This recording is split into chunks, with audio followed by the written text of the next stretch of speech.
Hey there, this is Red and welcome to another episode of the Magic Latte.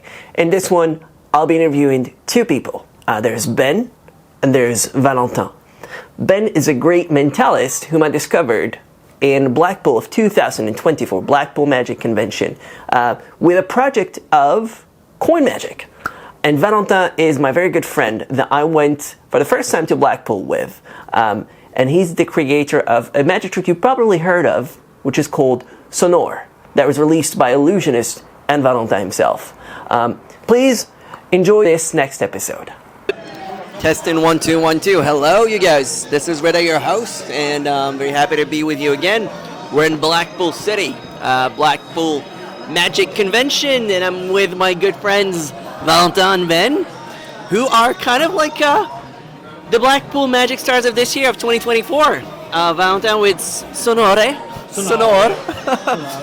And Ben just like kicking some heads in the head. I was gonna say some heads in the head, but kicking some heads with his crazy coin stuff. Hand of slide.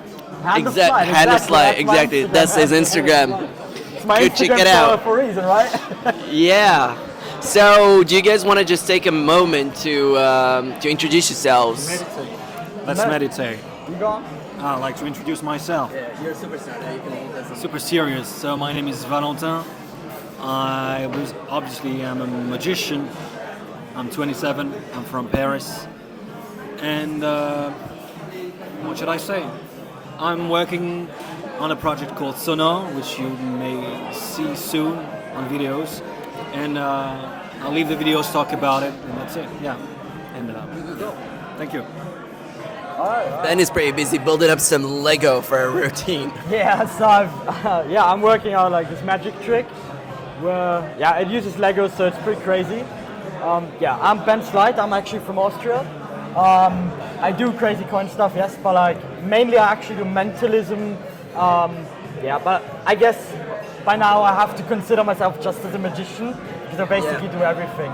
I do cards, coins, mentalism, pickpocketing, escapism. I did all this stuff. But mainly I like mentalism, hypnosis, stuff like that. Interesting. Why do you like mentalism so much? I've asked a bunch of mentalists recently, namely Manuel Huarte, why did you fall into mentalism? I'm very curious. Why do you guys fall into mentalism, fall in love with it? I think it's just like this. I think mentalists are the super nerds in the magic community where they're the ones who really want to find real magic, and they think that like mentalism probably is like the closest way to it.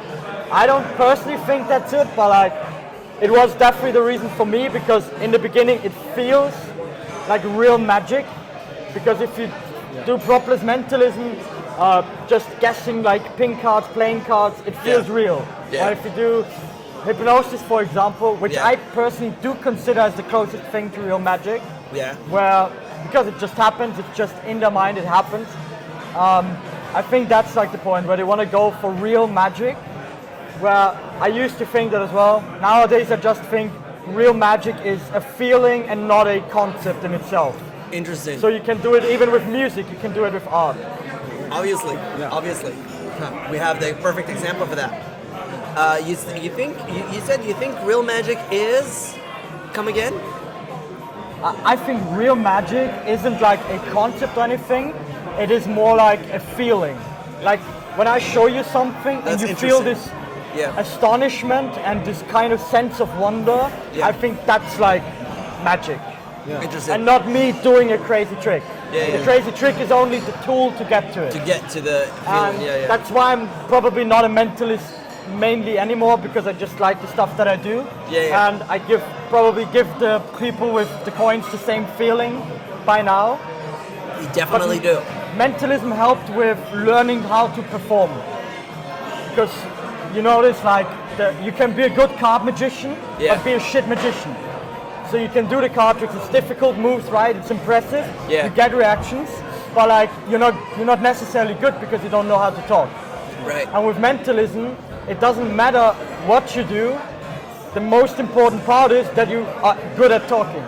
And that kind of helped me like just to study like speech and also like body language, behavior, stuff like this. Nice. What's what about you, Valentin? How do you define good magic?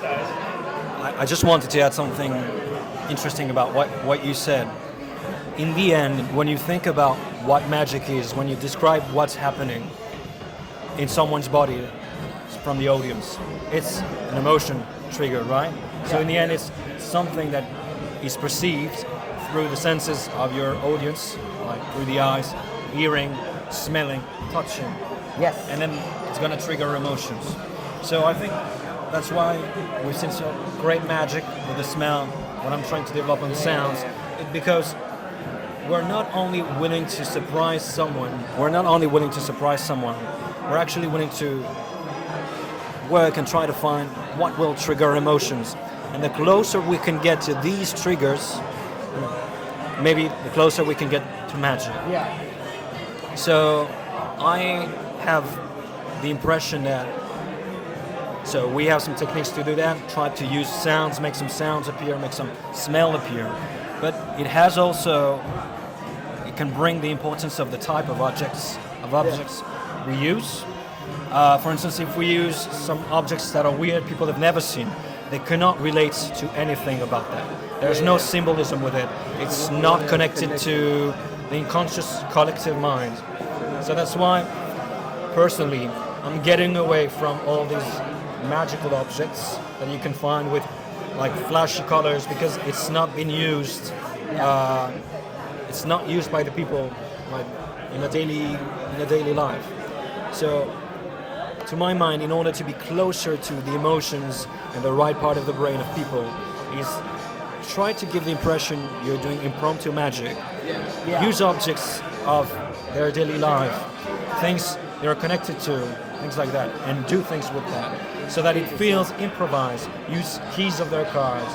Use, maybe I'm sort of a, playing cards are in between, you know? If we had to draw a line between yes object and no objects, I think playing cards would be in the middle. Interesting. Yes. I have a question for the both of you.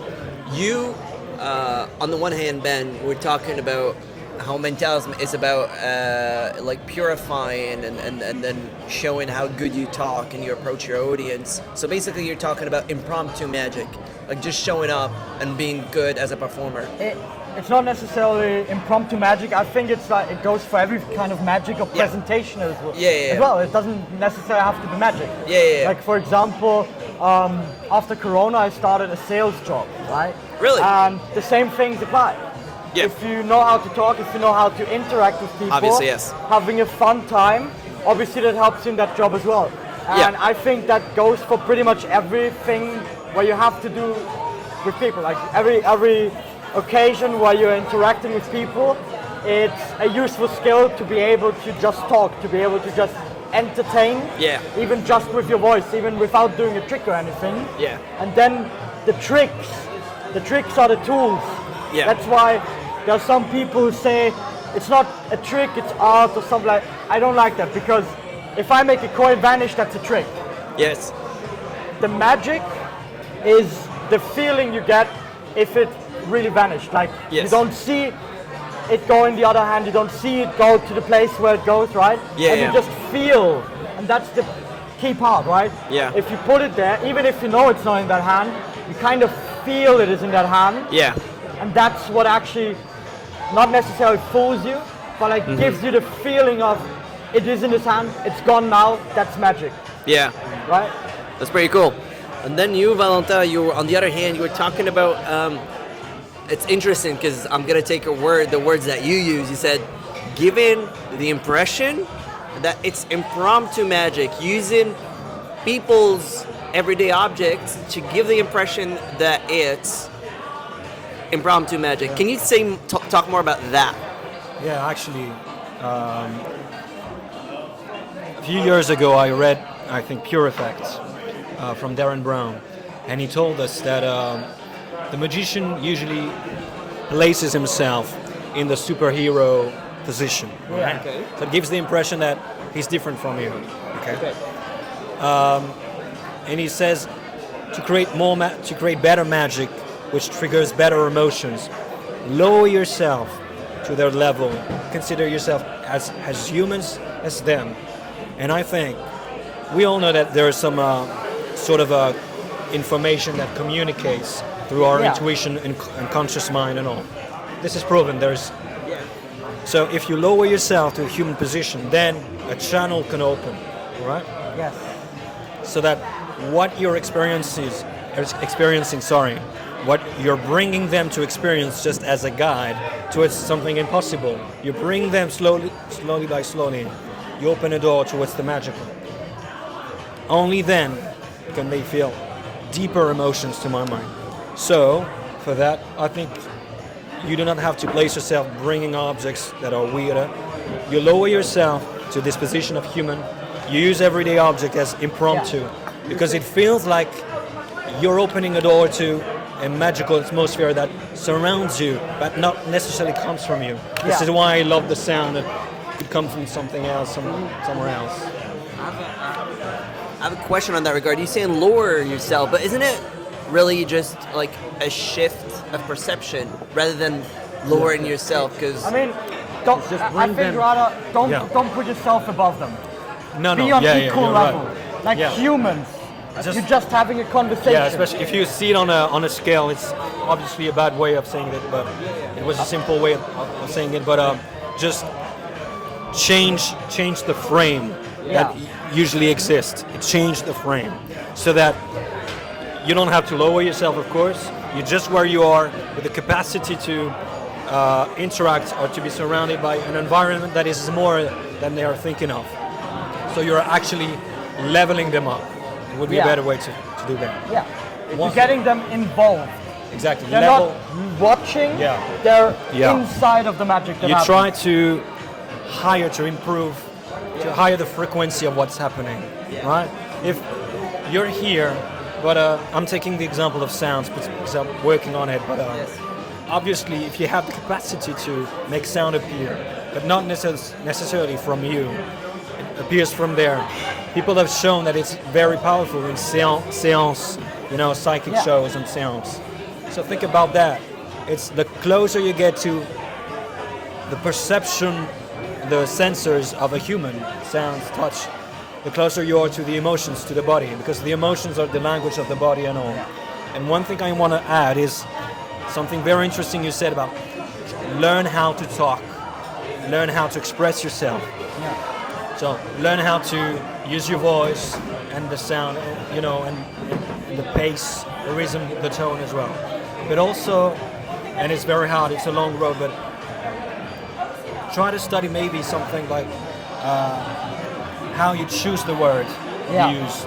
There's something that baffled me, which is a book called The Language of Change. The Language of Change. It's from therapists from the Palo Alto. Who's that? Huh? Who's the author? The author is called Paul Václavic. Paul Václavic. He's from a group of therapists called the Palo Alto School, so in California. So it's more dedicated to therapists and all, but I think it's very interesting because it talks about the actual model of separation between the left brain and the right brain. Left brain is more like, okay, all the parts that will optimize everything, put an etiquette, catalog everything, and the right one is all the image of the world you have, how they are superposed and mixed and everything.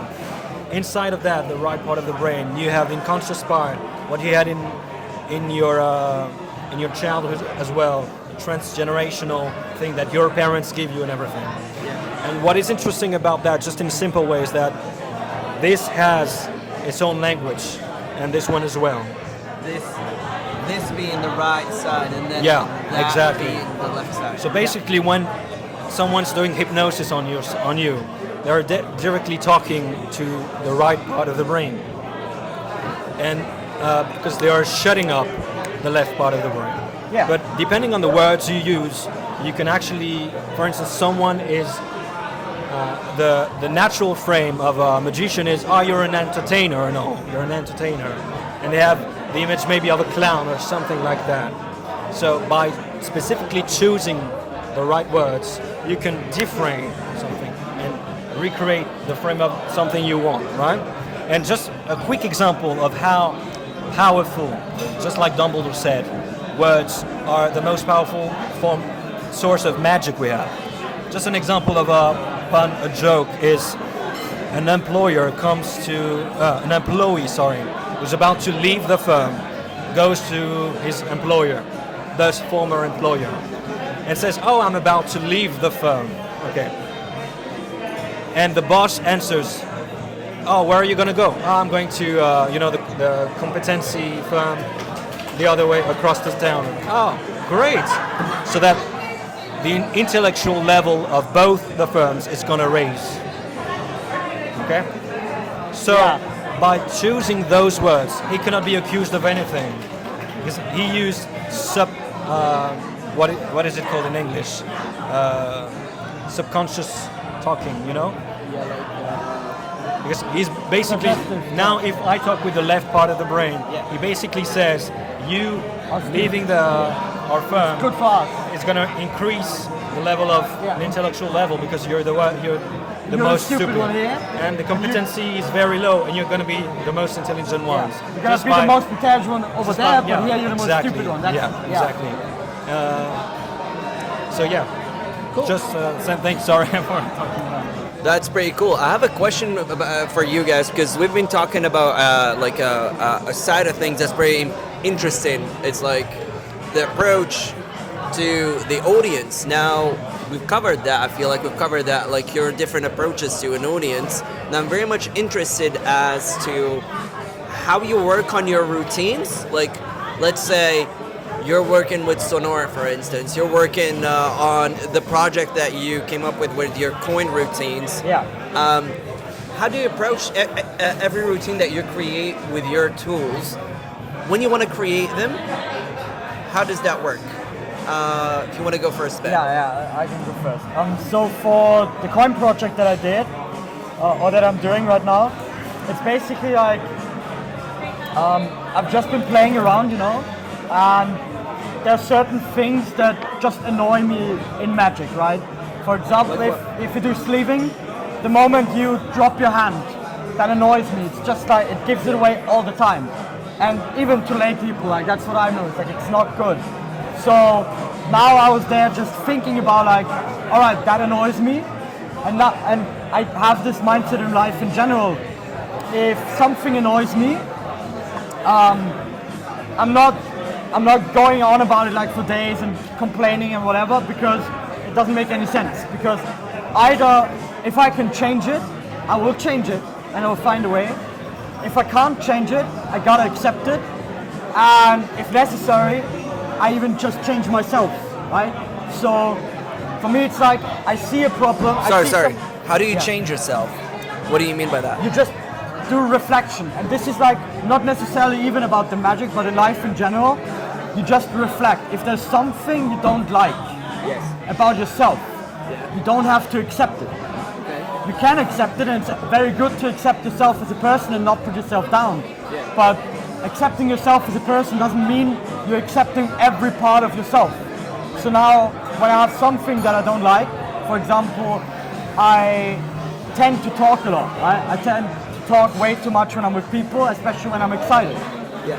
But that's not something I could accept it, and it would be fine, because if I'm happy with myself, that's fine. And my friends are only going to be people who are fine with that as well, right?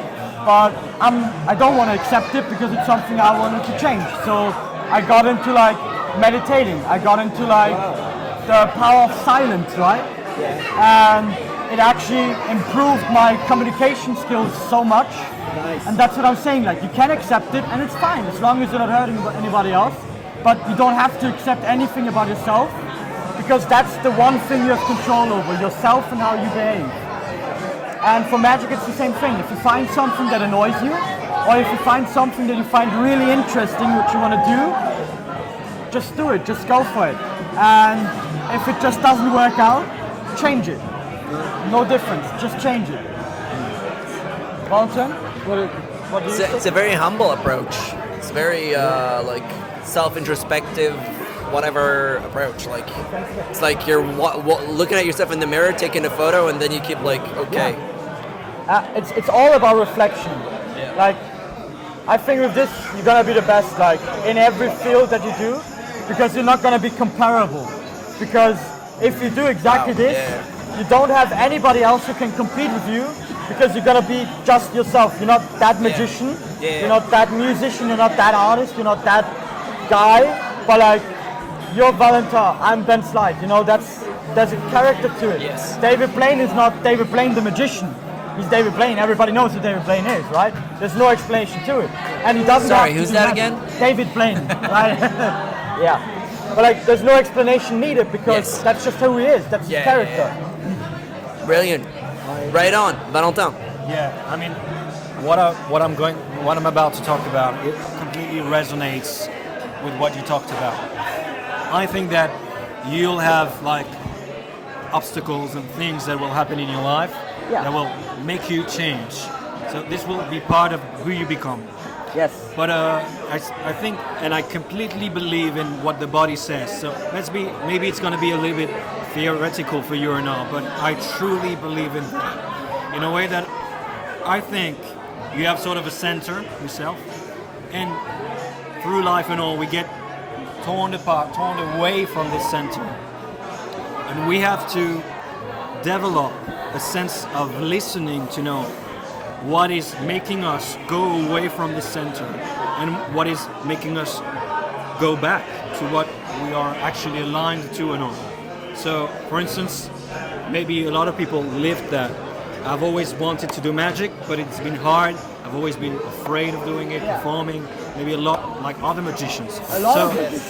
So a lot of times, and maybe it's going to talk to a lot of people, I stop myself, doubting and say, okay, what does it mean? I feel like I have an urge to do magic, to perform magic, but something else is always dragging me down. So what should I listen to? What should I listen to? This voice or this voice? And through life and experiencing, trying to do magic, even though it's painful sometimes, even though it hurts, it takes a lot of courage, you're gonna see how those subliminal signals, little signals are gonna change, are gonna talk differently. And when actually I think it resonates and talk about the alignments with the center, it activates the body and it gives you the chills, Yeah. I think this is the true signal. Because the mental is important if you want to talk to someone and all, but I think this is more important. Why? It's not just theoretical. The mental has this space, but has one big flow, is that it wants to expand too much. Okay? Yeah. So we have to try to listen to ourselves, know how to use it when it's when you have to use it, but trust this instead. Be able to use it when you need it, but then try to find how to direct the energy to the rest of the body. So, what do I do with magic? One weird thing is, I do believe in the concept of faith in life. What does it mean? When I have an idea, when I'm looking for something and it doesn't work, I believe in the fact that my conscious mind is working in the background. So I can rest and the answer will come at one moment, I don't know when, just like a bottle thrown in the ocean. Yeah. I believe the bottle is going to come back with one of the right answer. And when it will be the right answer, I will know it because my body will feel so light with so many chills that, this is the right answer. It feels great. That's great. Thank you. Great. Yeah, sorry. A technique I use is, of course, I went through hypnosis, auto-hypnosis, meditation, which helped me be able to listen even more carefully to those signals that are in between unconscious and the conscious brain. What happens is that a billion tons of information are reaching your brain at the moment. And there are some filters. It arrives in the unconscious part of the mind, and filters are letting things come to the conscious part of or not. Yeah, exactly. And sometimes the intuition stays in between the line, in between the separation between unconscious and conscious. This is a formal model way of seeing it, but by being able to sit down, this is why I have listen written here, to sit down and try to listen those very tiny signals of information. This is where lies true intuition to my mind.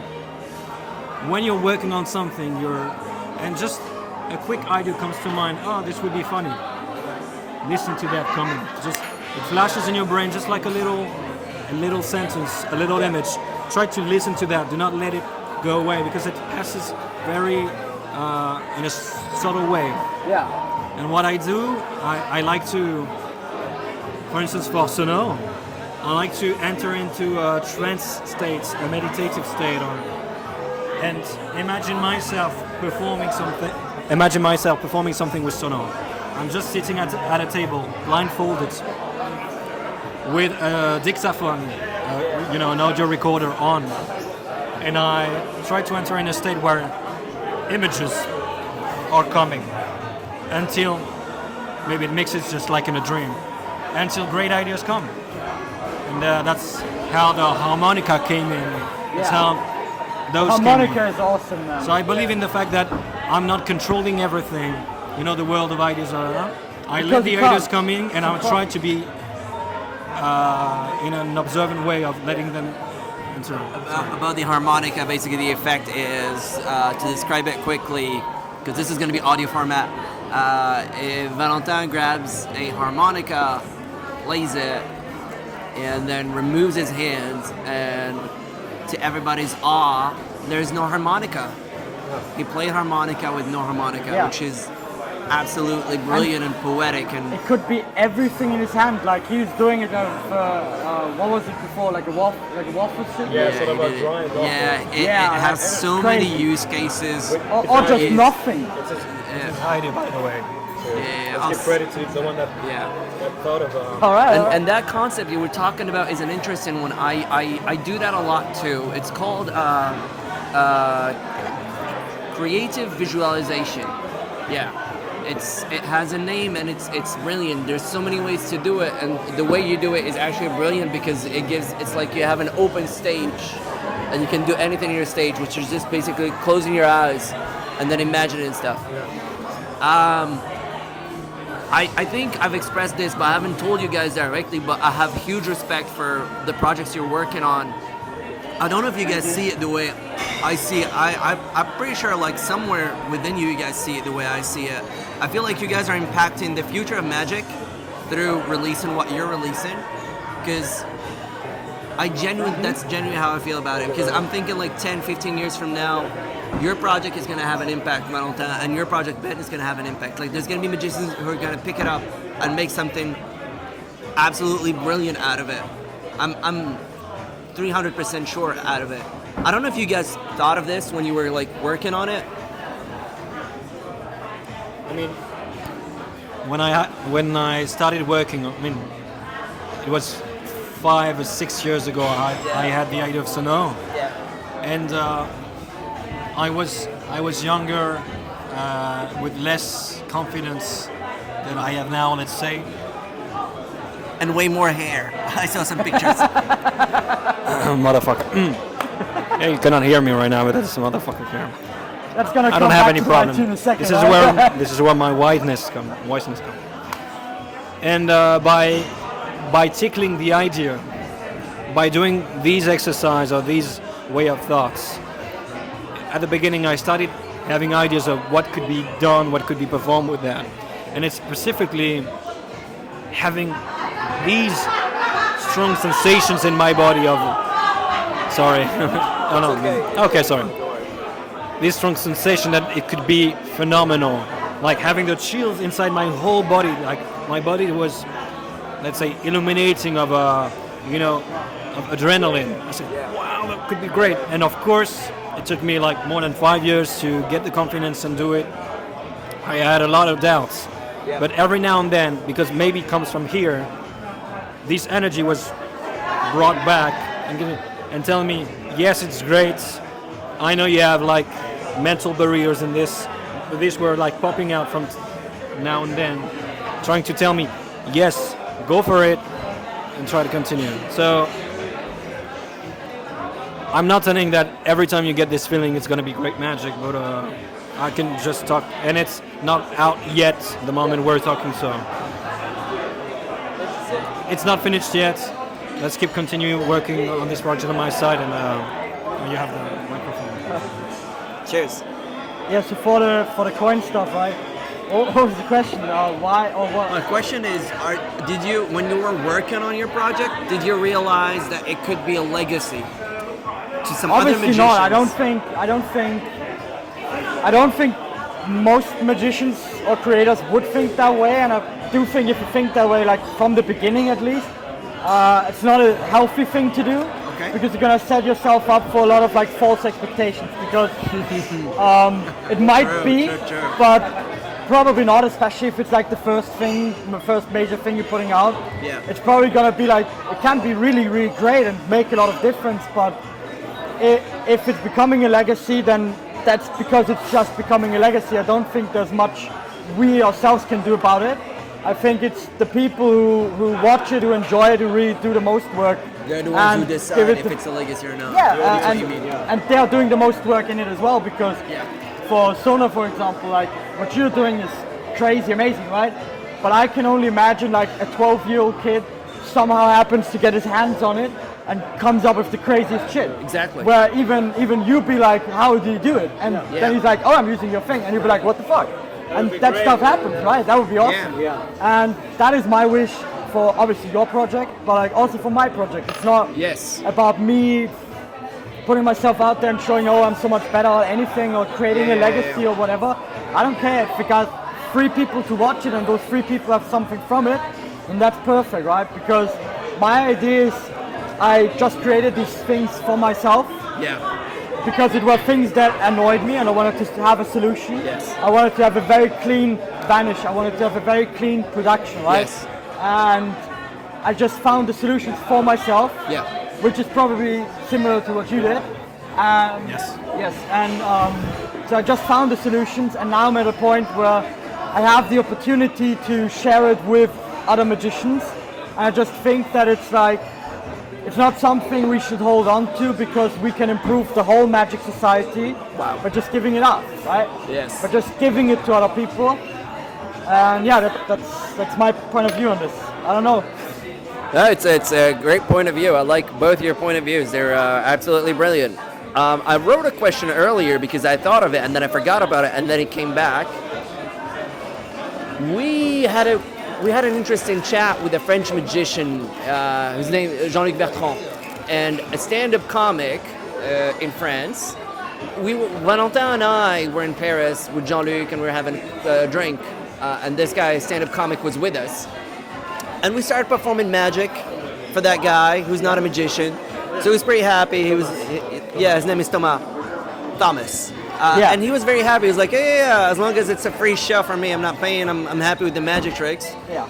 And he was like, oh, you guys are happy performing for me? And we're like, yeah, we love performing. And then he asked us this question. He said, how much time do you need to master a magic trick? And Jean-Luc gave an answer. It was 10 years. And I feel conflicted about that answer. I understand where his answer is coming from, but I also met magicians that mastered within 2 years, or even less sometimes, something I was not able to master within like a lifetime of magic, like way over 2 years. So my question to you is, how much time do you think is needed to master a routine, and how much, starting first of all with how much time did you need for your project, all of it, not just one vanish, etc. And then we'll get to you second, because you've already got Jean-Luc's answer, and that way you'll have more answers before. I'm fine with that. So yeah, basically, I'd say this project took like around 5 years maybe. Wow. With everything, but like obviously not being planned as a project, but it was just the single pieces coming together, one by one. It was no plan to have like everything that I have now. I even got like 2 completely new things that I just found out yesterday while talking to Danny Goldsmith. Yeah. So now they're on the project as well, and we're gonna find even more because I'm gonna talk with Danny. But like, obviously, like I found 2 new pieces yesterday, which I can do immediately because they're just using the tools that I created over the years. But yeah, it took 4 to 5 years. I believe to master one, to get back to your question, to master one, or like to master one skill, there's like this theory where it's like 10,000 hours. That's probably the most likely thing to be accurate. I personally believe it's a little bit more complicated, where it not only depends, it definitely depends on the hours you put in, but it also depends on in which time span you put in the hours. Because I noticed this, like you get like a lot of old magicians, and obviously they're great, but like their skill, their style of hand isn't as close as to what young people are right now, right? Which makes sense because they didn't have all the knowledge, because they kind of created most of the basics, and then we just went from there and got further at that. And they can't learn it anymore, so that's the problem. But like, what I think is, if you're doing 10,000 hours in 5 years, or if you do 10,000 hours in 1 year, it's a massive difference. Even if you're a complete beginner, if you get 10,000 hours for just magic in 1 year, you could do professional magic. Because it's about the intensity as well. Okay. If you do for example, like I do the classic palm, that's one part of the project, you guys seen it, right? Where the hand is completely This guy flat. has a mark, like literal black mark on his hand, because he got bruised hand because he been doing muscle pass. He's showing it in the video, but basically he's been doing muscle palm / pass for the past 3 days, continuously, like every second of his life. It's fun. It reminds me of when I learned the muscle pass. Yeah. I was like having the coin in my hands, and at a moment, like 3 days after, or 2 or 3 days, I could not even put a coin in my hands. It was so painful because I was like that, pressing my hand on the coin like that just to make. The difference is Ben is already having like a godlike muscle palm. Yeah. And he's got the bruises on his hand. But these are not bruises anymore, it's more like marks, because I've been holding the coin in palm for basically 3 days straight, like with maybe like half an hour of not having it in total. Crazy, man. So one thing I would also say, which is a good point, I think, if you want to practice, I think you get the 10,000 hours, you can do it. And be really, really good at it. 10,000 hours. 10,000 hours. But what I do... Because I heard $10,000. Same. You can put in $10,000 as well. You're gonna be Chris Angel. It's gonna be crazy, but like for coin magic, you gotta put in the hours, because money doesn't help you that much with it. Yeah. But like these 10,000 hours don't have to be consciously. Like I do, like I said, I have the palm all the time. Yeah.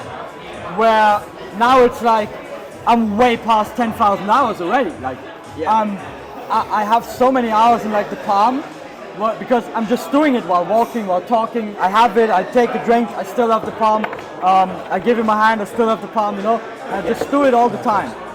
Which, that's the point where it feels so natural at some point that you don't think about it. And as soon as you don't have to think about it, that's when you mastered it.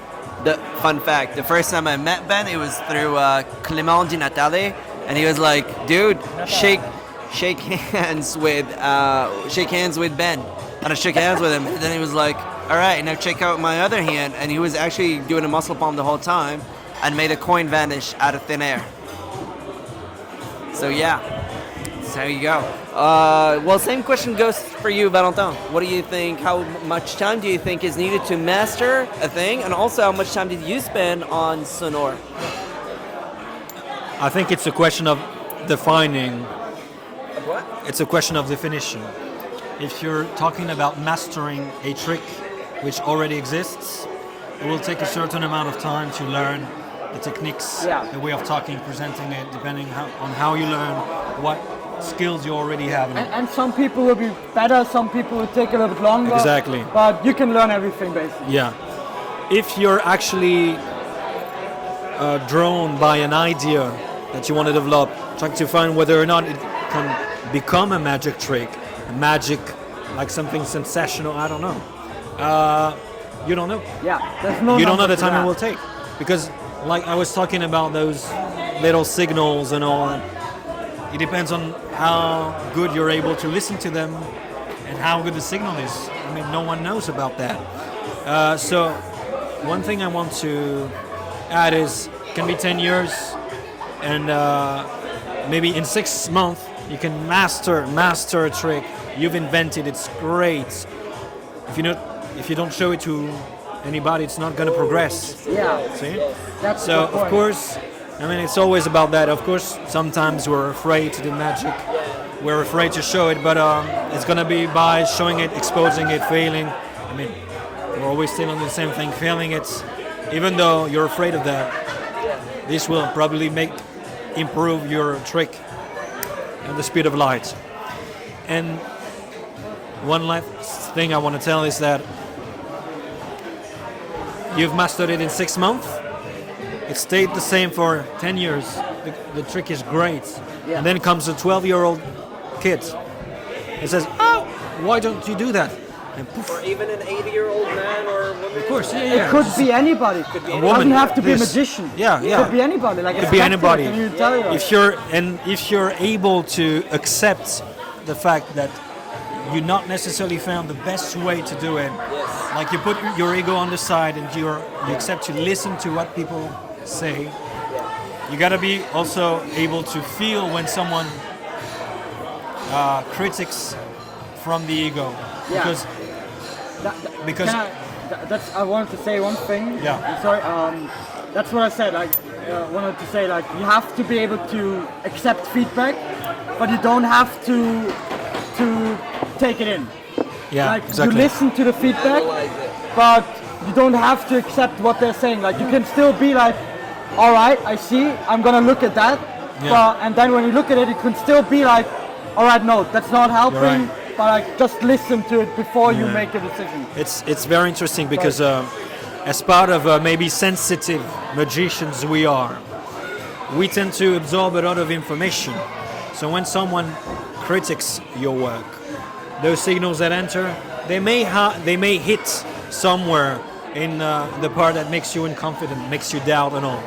Meaning those signals are entering going directly into something of a wound or something, I don't know. Because we're very sensitive. We try to be listening, to be observant, and this is what happens. If we want to listen to these ideas of magic, what can come, we are open to this idea. Yeah. So one of the traps is to let these information go into this and hit yourself. But if you're able to distance yourself, still be able to, to collect this information and, okay, this is true. It talks to me a little bit because it's true. I've always hidden myself from this trueness, A part of a critic always has at least two parts. A part that you've always told yourself unconsciously, but you always flew away from. Say, yeah, you're right, I've always thought of that, but I never wanted to accept it. Yeah. This you take. The other part is, oh, no, you're holding it the wrong way, and it affects you. The emotion that comes with the information is not yours. It comes with the ego of the person that is maybe angry, is maybe jealous of the fact that you found the idea first. You are working on this, making it better and better every day. You're here, and he's doing, of course, a critic on where it is now. You're taking what he said, which is the best gift of all. If you take only the good part of the information to make it raise, and you reject the information by knowing that, it's just his ego talking. It happens to me sometimes. And I think what's important here is like what you said, like when somebody says like you're holding it wrong, you're doing it wrong, there is no wrong or right, because you have to do it so it feels natural to you. And that's the thing, like just take the feedback, like you said. If it has value, take it. If it doesn't have value, if it's just ego, don't take it. What up, man? Hi Was there. ist das für ein Ding auf dem Handy dran? Wir machen einen Podcast. Just a podcast. Is it a microphone? Yeah, it's microphones. Yeah. Because you cannot call with it right now, can you? No. I'm just getting the impression. I think I got a call.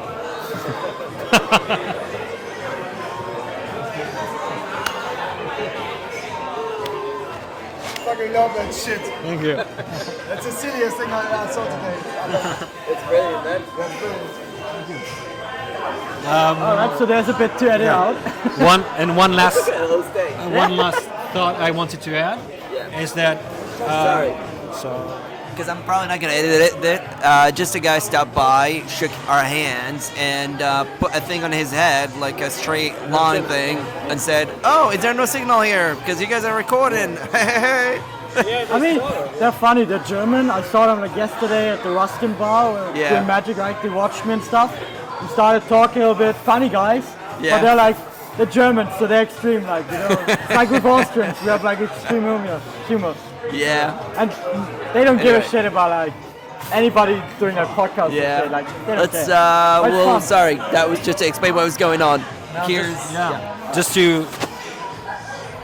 just to finish on what because this actually in order to tell the last sentence I wanted to say let's be bogus, okay? I think once you like genuinely once you start thinking you're good, then there stops your progression. That's a plateau. Yeah, the plateau, stops, yeah. like the ceiling. You're on a level plane. Be open to the fact that you could always learn something new, and then always you'll be open to receiving these informations that I've been blabbering about from the whole beginning. Be open to the fact that in order to be good, accept the fact that you will always fail and Yes. learn from that. I mean, how many times did I drop the coins the last 3 days, Exactly. right?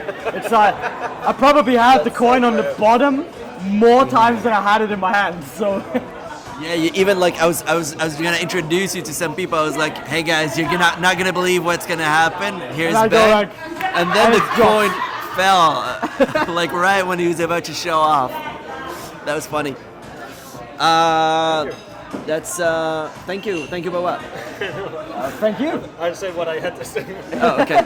That was all those thank you. Oh, okay.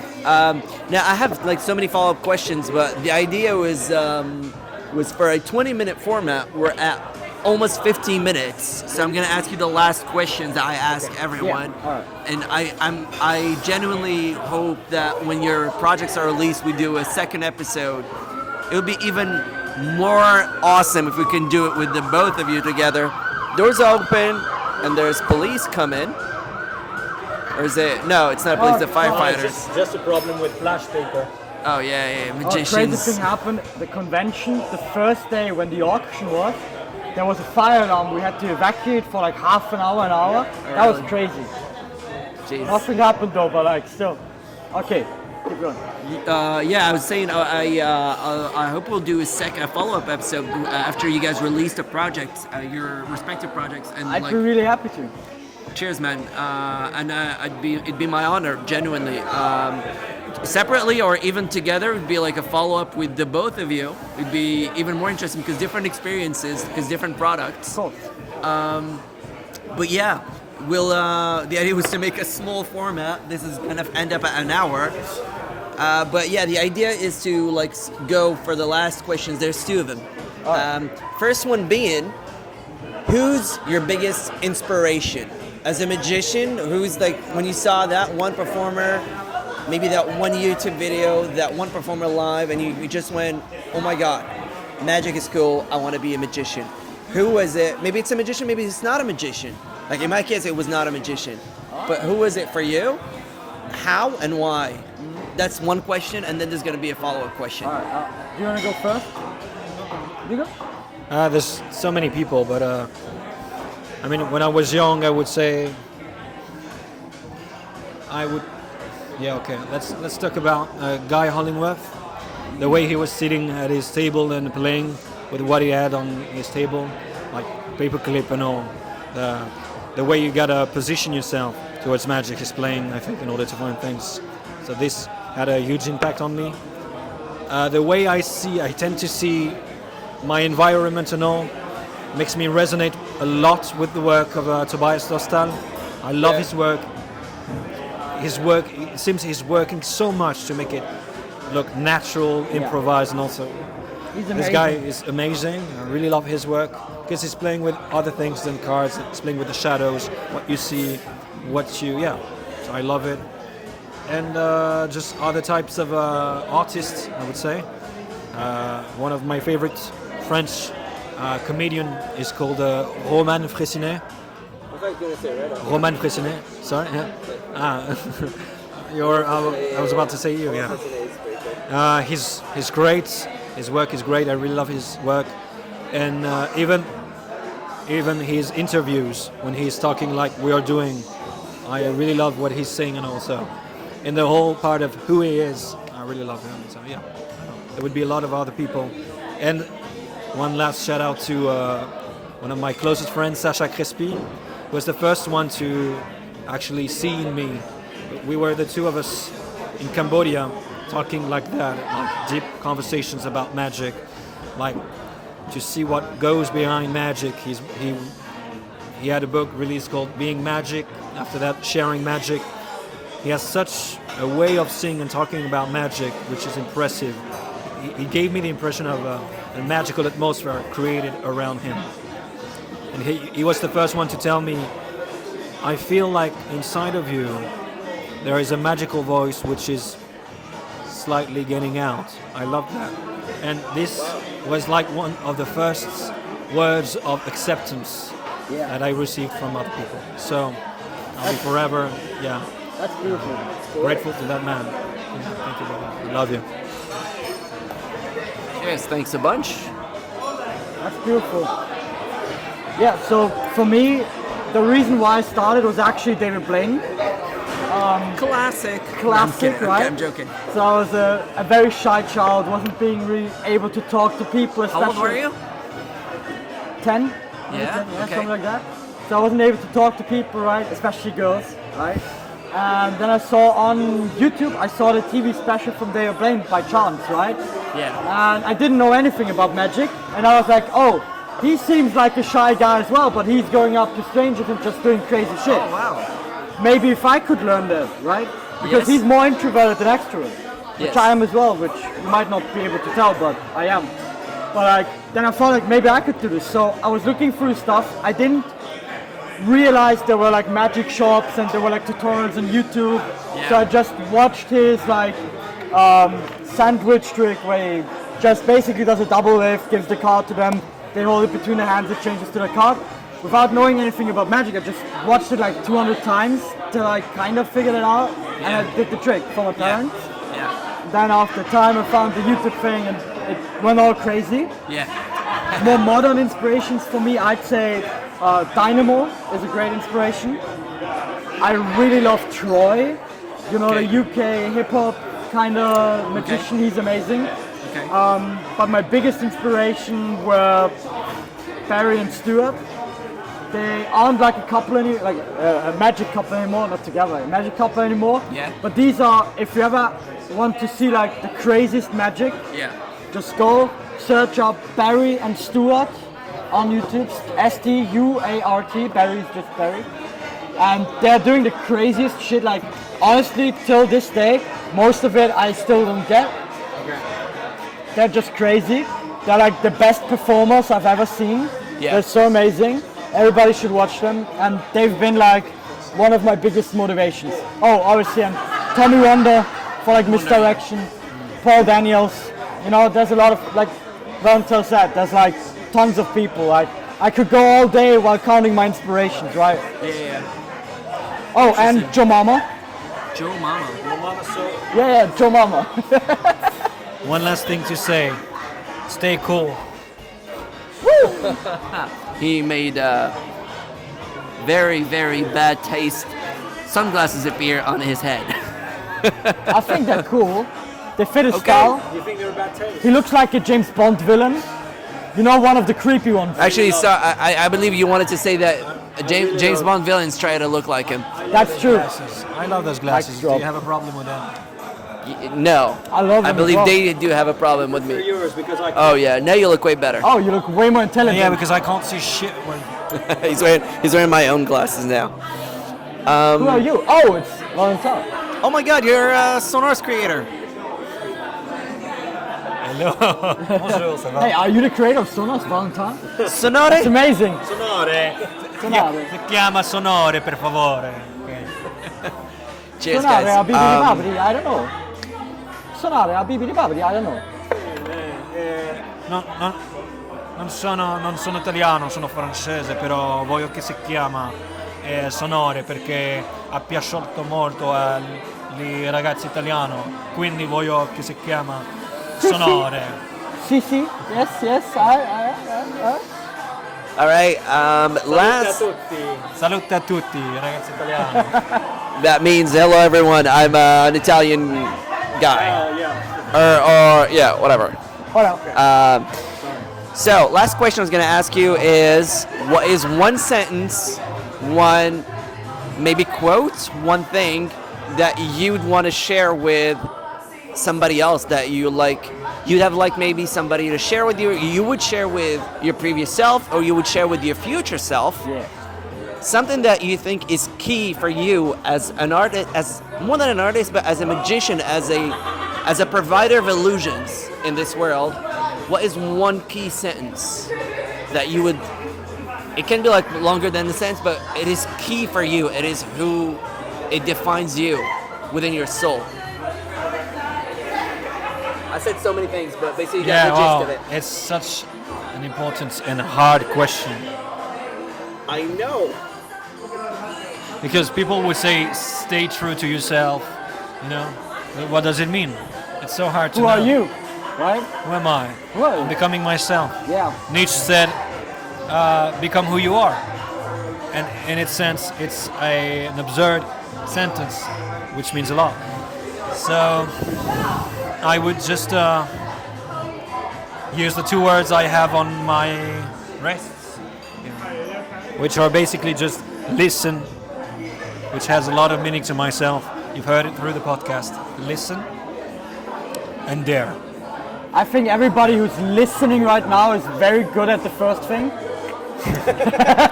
Now get out there, move your ass, and do some magic. Yes. Yeah, and don't fear of losing time.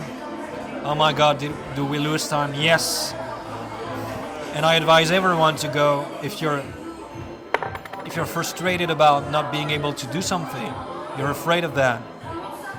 Go to a therapist. That's what I did. It's great.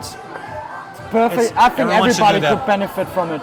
Even Do if that. It's great. even if you don't have any problems, you'd still benefit from a Of course, therapist. it's mental. It's Yeah. mental health. You just like that. need someone to talk. Yeah. Wow. Brilliant. If Someone you who wanna, listens. yeah, that's it. Listen and dare.